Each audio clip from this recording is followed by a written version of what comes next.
This episode is proudly supported by OpenTable. Nearly 1/3 of diners are booking same day. So they're making those decisions on the spot. And 10% are making their bookings within just a few hours. And so it's why it's so important to have booking software like OpenTable, which allows your diners to discover you. And so when restaurants are on platforms like OpenTable, they're much more likely to be discovered. We help diners to connect to restaurants. Ultimately, having technology, using technology, helps you to reattach to those diners. Experience the power of OpenTable. For an exclusive offer, visit restaurant.opentable.com.au/DITW. Like, it's a very tough industry and it's very grueling, but if you keep that in mind and you keep, you remember that this is why you're doing it, because it's, you love it and it's the outcome and the results, then I think it's really important. This is the Deep in the Weeds podcast. I'm Anthony Huckstep. The current staff shortages has its challenges, but it's highlighting many opportunities to look at a career in hospitality in a new light. Shifting vocations is fraught with challenges, but it can also have a life-altering impact for the better. How does one make the shift and embrace a lifestyle where passion becomes part of their career? Carolyne Helmy is the chef de cuisine of Sovereign at the Star Gold Coast. Carolyne, how are you? I'm great, Huck. How are you? I'm good. You made the extraordinary leap from academia and a professional life into being a chef. What triggered that move? Yes, I did. I've been now a chef, I think, just over 10 years. I realized the other day. I was like, time flies. But I think it all started when I was very young, because food in my family was a very big thing. And it's always been like a secret passion, sort of. And yeah, I just took the leap and said, might as well try it out. Well, you're working in the corporate world at the time. Tell us about the role that you had and how you made that switch. Yeah, so I was based in San Diego, California, and I was working for a recruiting agency back then, doing all their training programs, setting up recruiting sessions. And being in San Diego, it's a really big base because it's a connector in between LA and Mexico, and it's like there's a lot of traffic and a lot of people relocating and moving, and it's also a military base, so it was a lot of things happening. And I was working with all sorts of companies, produce companies, truckers, farmers, like just everyone was looking for staff back then. And then one of my clients was actually a produce company, and he was looking for someone to join his team. And I was like, okay, well, I really got along with him and we had a great rapport and it was something different. So I jumped on his marketing team.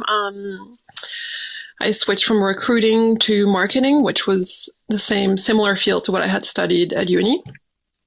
And so it kind of makes sense. And then I was in there for a couple of years, and then I was really developing a great relationship with all the restaurants that were in LA and in San Diego. And that was kind of like, started working my mind of like, hey, this is, such a great way of meeting people, connecting, and just, I love their story and everything that was behind. So that kind of maybe sparked the seed to switch over. What was it like switching over and sort of starting a whole new career? I think it was definitely challenging because I was much older. I was probably like mid to late 20s. And obviously when you're an apprentice, you're much younger and you're easier to shape in your working techniques. But I would say when you're in your 20s, you kind of already sort of have your routine and the way of working. But getting started in the kitchen, I think the key thing for me was I worked with really passionate chefs. So I really saw that as like something that was going to be a great advantage for me because they were taking the time to show me and, go through the processes. And that was probably what kept me in the industry, because if I was working with, I think, various chefs that weren't as passionate, I wouldn't have stayed in, because it's definitely a challenging industry. Do you have any stories from those early years when you were getting started as a chef that sort of really ignited that passion for you? I think just to see the end result of the customer and having them, like when you're part of their celebration or you're creating like a cake for their celebration, and then them taking the time to send you a note or write at the time, cards and letters, say, thank you so much for the cake. It was amazing. Like, it really made the day. I think having that feeling of contributing to someone's special day was really like so rewarding in a way. And I think that's really something that I've kept along in my career, of like, you're part of someone's special time and you're contributing. And so I think that was really a key factor, because I started off working in pastry and doing all that side of the kitchen. So that was really a cool way to start. You mentioned the seed was planted when you were young. What sort of role did food play in your family? Do you have any stories of feasts from that time? Yeah, definitely. My mom is Lebanese background, so obviously food in our household was always a major part. And I grew up in New Caledonia, so it's a French island, so French base as well as, I mean, everything revolves around food for the French. So so my mom would always do, like, for her birthday, she would do like these lavish birthday cakes, and she would really go above and beyond to create memories.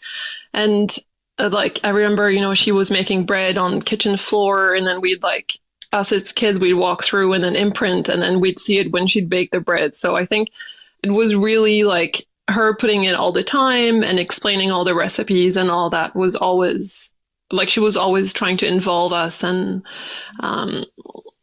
it was, I think, just a childhood memory that is so precious. Tell us a bit about New Caledonia and the food from there. Yeah, so New Caledonia is a tiny island just off of Brisbane, actually, probably like 2.5 hours away. It's not far from Fiji and New Zealand, but most people haven't really heard of it, unfortunately. So I'm trying to spread the word as much as we can. But yes, it's a French island, and the food culture there is really like, we're quite fortunate because there's a lot of seafood at our access, and like, I remember a lot of mud crabs and a lot of crayfish and a lot of octopus. We would go fishing when we were kids. So seafood is one of the main resources. And then prawns is also one of the highly recognized. It's actually here, it's called paradise prawns. And when it's raw, it's a blue prawn. And it's really used a lot in sashimi restaurants across the world because it has such a sweet taste when it's raw. And people use it as a delicacy. So the food scene in New Caledonia is highly focused on seafood. And of course, it has the breads, the cheeses, all of that aspect of the French culture, as well as the local items like venison. Venison is a really big thing. It's like a staple. You find it in the supermarket, and it's a staple in everyone's household, really. So it's really about utilizing different items that are available for us, which is quite amazing. You made the jump over to the Gold Coast. What was it like immersing yourself in that sort of food scene? It was interesting because obviously my background was like, food was a big thing. I think you showed your love in the food you would present and how you would serve someone. And then coming to an Australian culture where food is important, but I think it has a different role. And it was, yeah, I mean, I've tried so many things when I first came here, like pies and all, pup food, which wasn't really a thing back home. So I was always the one that was like, I've never tried this. What is this? So my friends really enjoyed immersing me into that. Tell us about that experience. Were there some things that you tried for the first time that you really loved? That I really loved. Let's see. Yeah, I mean, I guess. Let me see. Yeah, probably a fish and chip combo. I'm not sure if it really classifies as Australian, probably more New Zealand, but I feel like that whole fish and chip culture, which I've never tried before, and I was like, okay, this is interesting. And then how you would go to just the local shop, and they would do it right there. So that was really always super nice. And then the pies was quite a new concept for me. I've never tried the pies, and then all the sauces that go with it. So that was interesting. Take us into the kitchen. You've spent a lot of your career on the Gold Coast. What were the really important kitchens that you worked in the early days? I think at the very start, when I was in Videri, I worked with some very passionate chefs and very talented. And they just had so much experience. They've come from the biggest kitchens in London and overseas, and I got a chance to work with them, and having their skill and their precision and just their palette of them, the combinations they would come up with was really an eye-opener for me, because it kind of had the turn factor of like the way you can use ingredients, and it doesn't always have to be savory or sweet, and it's just playing with the ingredient to its best of its ability, and then just kind of testing the boundaries. Like back then, doing caramels with fat wasn't really a thing, or having fruits in a savory dish wasn't really something that I had been exposed to. So I think having the ability to work with these chefs and trying all these different flavors was really amazing, and what shaped me to become the chef I am today.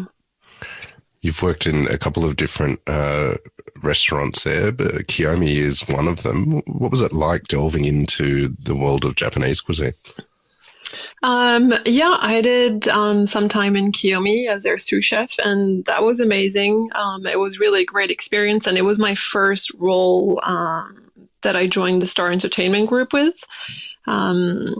And I hadn't worked in a Japanese kitchen before, so it was definitely interesting. There was definitely being in a kitchen where the culture was a really important factor, and having to manage and coordinate like the Japanese chef was something new to me. And it was definitely a learning experience. So that was quite interesting. And, having chefs that where English is in their first language. And so managing all of that aspect was also an excellent learning curve. And it was quite interesting. And also working with, all these Japanese ingredients, which I have never been exposed to. So that was always great to test and trial and do a lot of experimenting, and just seeing the response from the customer was great.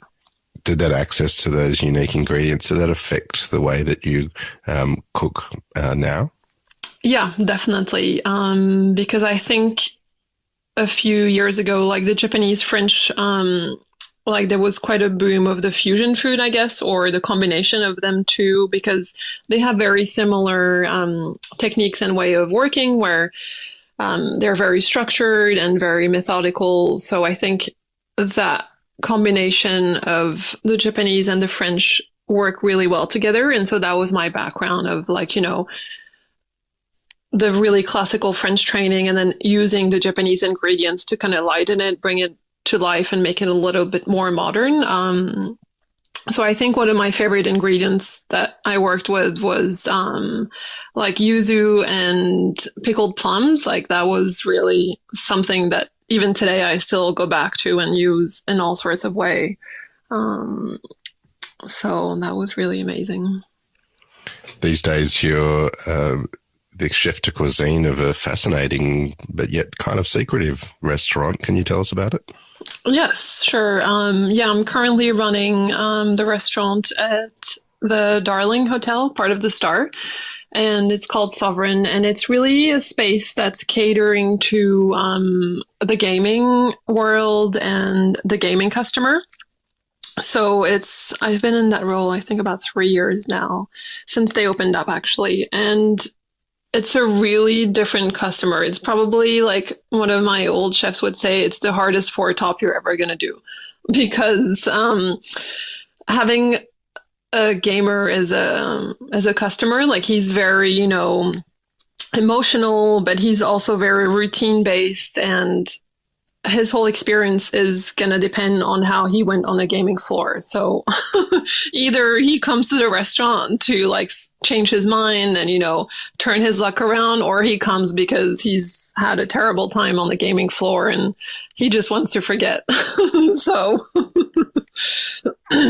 yeah, it's quite interesting, but it's also like an amazing venue because it's not open to the public. So the customer that I have, he's a regular. He'll come like 5 nights a week, religiously, and he'll order the same thing day in and day out. And sometimes he doesn't like change. He doesn't like to experiment. This is what he wants. And then you kind of, that's it. You just have to deal with it. But also, there are some non-traditional customers. Well, they'll come and they'll, really want to try something different, and they'll be open and adventurous, and it'll be quite amazing. So, but they also give you feedback instantly because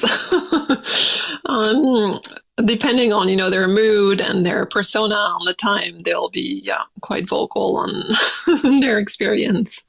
Well, what's it like for you as a chef to experience this role with this sort of restaurant? I think it's been an amazing learning curve. I think as a chef and a manager, I've grown a whole lot in this space. And I see that at the very start, yes, the customer is difficult and he's very demanding and he only wants these things. But then once you build a rapport with them and you have that open communication and you tell them a little bit more about yourself and your background and what you like to do, then they're open to building that relationship and understanding and trusting you and letting you take them on to this journey that I do day in and day out. So I think it's been a great stepping stone, and being part of the Star Group, I mean, there's a lot happening in that space. So it's definitely a good platform to grow into. Tell us a bit about the offering. What is the scale of it, and what sort of food are you cooking at the moment? So my kitchen is split up in two lines, sort of. So one will have I guess it would be like a modern Australian with my French influences. And then the other side is we'd have two woks, steamer baskets, and the whole section where it's an Asian menu offering. And we could have, currently I have chefs that, are from China, some from Thailand, some Korean, some Japanese. I have a very diverse team. And so our menu is sort of like wok line and then the grill side. So it's about working together, of course, and presenting a product that makes sense. And sometimes, we also have live tanks, and we have a lot of live seafoods for there as part of our offering. And yeah, so we have a lot of, our menu is quite extensive because of the customer that we're catering to, because we also do out of that space the in-room dining piece, and then any private rooms or penthouses that would want catering comes out of my kitchen. So, but I think my menu is more, it's really focused on the ingredients, and it's not overcomplicating. It's just letting the ingredient shine and really working in season and what's on the market, and having a relationship with the producers and the growers to see what they have in store and what I can showcase and bring to the table and highlight for my guest. That French Australian offering that you have as part of what you do you have any dishes that you can tell us about that sort of exemplify the offering? Good question. I change my menu quite often because I think I feel I have a weekly offering, which is part in addition to my menu. So I think, let's see, I love like a good kingfish, and then I'll do it with like this foie gras sauce. And it's really the contrast of like the fat of the foie gras and then the kingfish, which is really clean and crisp. So I find that it goes really well together. And using obviously a lot of butter is a forefront in a lot of my dishes, whether it's like prawns or really high Wagyu marbling steak that we work with Stockyard. So there's a whole bunch of amazing dishes that we have. There's an incredible staff shortage and skills shortage at the moment. What sort of opportunities are you seeing unfold, though, in the industry for those looking to get into it? Yes, definitely recruiting is quite challenging. And I think for everyone, whether you're, the small restaurant or on a bigger scale. But I think through this last 2 years of obviously the hard times that COVID brought on everyone, it's maybe made everyone reevaluate like maybe their work pace and what's their happy place and where they want to go.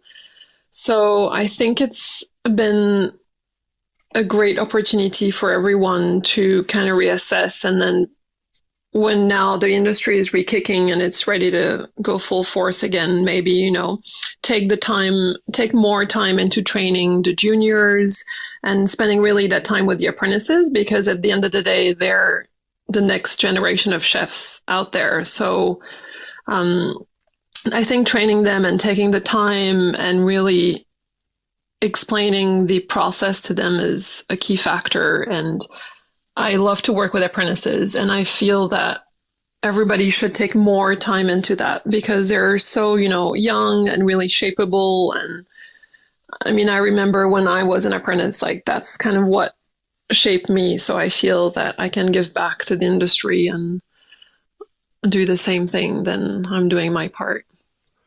The industry is traditionally male dominated, but we've seen the shift in paradigm there. Is that something that you're seeing? And do you think there's a role from a leader like you in mentoring and encouraging women to get into the industry? Yeah, definitely. It's a very male dominated, and I think even to this day, there has been a change, but I think there's still a lot of a way to go for female leaders. I think in my space, we probably are like 3-4 female leaders. So compared to male, which is obviously much more. So I think it's great that there's a change, and it's great that it's being highlighted, but I feel there's still a little bit way to go. And I'm glad that, one step at a time, everybody can contribute and be part of that change. How do you get the best out of your team? I think for me, it's really about taking the time to explain the end result or where you want to go and taking them on the journey with you, because I feel like the really firm, traditional French way of like, hey, this is what I want, and you're not going to explain the process or the why. I feel like that doesn't work in today's world because people are more, aware, and they're more curious, and they don't follow that hierarchy that was set up in the traditional French kitchen. So I think for me, it's really important to value my team's opinion and kind of, because I work in a very diverse, multiculturally diverse kitchen, take on their experiences and their input, even if at the end, like it's not going to make the cut, but at least I'll think about it and have it for my next dish, or I'll have them presented in a way that could work. But I think how to get the best result out of someone is really taking them on the journey with you and being patient. And sometimes it's, going to be a good end result, and sometimes it's probably not, but it's all about the experience and trying and doing all that fun stuff. You mentioned you love working with apprentices and the opportunities to help shape their careers at that early stage. Do you remember your first days as an apprentice and how you felt stepping into the kitchen then? Yeah, definitely. I think I felt, as most people probably do, I think overwhelmed and really uncertain, and you don't know what to expect, and you don't know the expectations, and there's, maybe people don't value apprentices as a key role in the kitchen, but they're actually the core of the kitchen. And they do, all the grunt work and all the prep work that's vital to the operation. But I think when I first started, the first few weeks, I was like, oh my God, what am I doing? Like, first I was like, I'm crazy for doing this now. And then I was like, well, let me just try. I had kind of dedicated that, hey, I'm going to try it out. If it doesn't work, then at least, I always have a backup plan. So the last sort of year and a half, 2 years have been pretty challenging with all sorts of lockdowns and changes. What sort of impact did it have on what you do? Yeah, it's definitely been challenging, and I think everyone, but I feel like on the Gold Coast, we've been luckily compared to some of the other states in Australia. But I think it was a very difficult time, obviously, having such a big team, and being part of an organization that has thousands of chefs where you have to have that conversation, and, very difficult time for everyone. And I think it affected everyone on an intense level. But I think how it was maybe, there was always like a light at the tunnel of like, hey, this is the worst, but it can only get better, right? Like we're at the bottom, all these lockdowns every 2 seconds, like the uncertainty of like, hey, are we going to open this weekend, not open? It was always like, it's out of our hands. We can only do so much, we'll wait for the direction of the government or the state, and then just kind of control the controllables. Like it's not, it was just out of our hands. So I think reassuring my team and all the industry and all the colleagues that I had that at the end of the day, like we can only put our best foot forward and ride the wave of this crazy COVID. And hopefully now we're on the very end bit. Has this period of time changed the way you approach your job and communicate with your staff? Yeah, definitely, because I think I'm more aware on maybe, their personal circumstances. And I think the fact that nobody was able to see their family. I mean, for me, all my family is overseas. So it's like impacted me right on. Like, I think not being able to have your family or seeing that home that you feel like, gives you energy on another level. I think it's really affected how people communicate and how they receive messages, where they're probably a little bit more sensitive, or they'll react a little bit more to something that is pretty straightforward, but maybe because they have so many things on the personal level going on that is weighing in on their mind. And so I think I'm really aware on the message that I'm delivering and how I'm delivering the message, because for me, it's probably like, hey, I just, this is what we need to achieve today, but maybe they've had, a terrible week, or they've had their circumstance, or something's happened and they weren't able to attend, or, I mean, there's all sorts of factors. So I think being more self-aware and being open to, maybe some tougher conversations that you wouldn't have with team members and your colleagues these days is part of the new normal, I think. You've had the most incredible career shift. What is it that you love about what you do? I think I love being part of the experiences, because for me, food, like I've been lucky enough to travel around the world and dine at these amazing restaurants. And I think it's really about the memory you create and how that stays with you for the rest of your life. Like I still remember when I was, in the south of France, visiting my mom, and we'd walk down the street in winter and it was freezing. And then we'd see these chestnut stalls, and they just roast them there, and then they'd give you, and you eat them on the street. Like those memories, it's just something that stays with you. So I think it's really important when I'm working that I think of the people enjoying the food and the memories that they're creating and the celebrations that they're going through. So I think if you work, like, it's a very tough industry and it's very grueling, but if you keep that in mind and you keep, like, you remember that this is why you're doing it because it's, you know, you love it and it's the outcome and the results, then I think it's really important. That's amazing advice, and we've loved having you on Deep in the Weeds today to hear just a bit of your story. Carolyne, please keep in touch and we'll catch up again soon. Yes, that was amazing. Thank you so much for having me on. I'm glad I could share a little bit of my story. This is the Deep in the Weeds podcast. I'm Anthony Huckstep. Stay tuned as we take a deep dive into the lives of the incredible people who ply their trade in the food and hospitality sector. Special thanks to executive producer Rob Locke for making this all happen.